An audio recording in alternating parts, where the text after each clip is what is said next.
So my man, Mark Lucas, is set to retire from the USABA after a long, illustrious career. He's going to retire to Woodland Park and spend more time sitting on a park bench feeding the pigeons. Um, and you deserve that. You've earned that. Um, when I heard that you were going to retire, I thought about it for a second, and it makes sense. Um, you're really old. You scratch yourself in inappropriate places in public. Um, you have no filter. You just say whatever you think. So I think that you have arrived. It's time for you to retire, buddy. Um,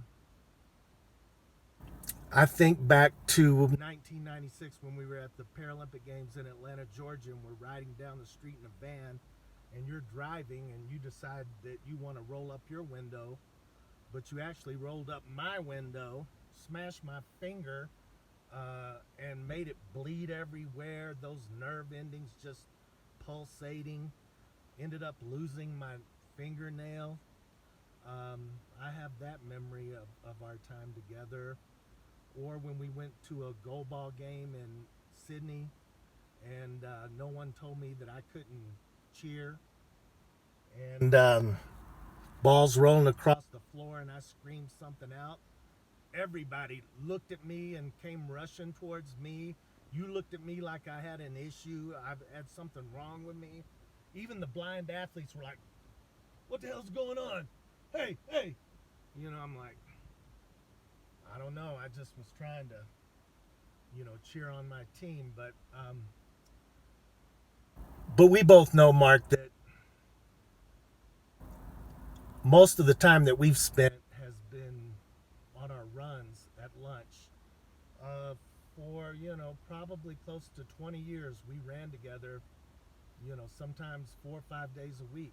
And other members of our little running group came and went, but you and I were there pretty much consistently during that period, um, from the mid 90s to 2012 or so.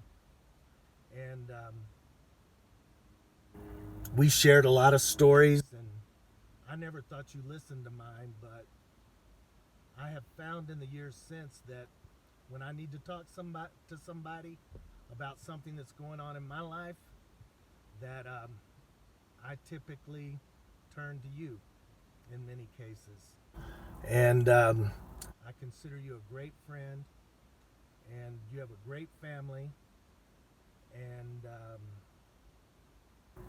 so enjoy Kim, your wife. I know she's freaking out the fact that you're going to be at home a lot more. But she probably wishes you'd work another 10 years. But enjoy that beautiful wife of yours and all those grandkids and your kids, two of whom look exactly like you. So enjoy, buddy.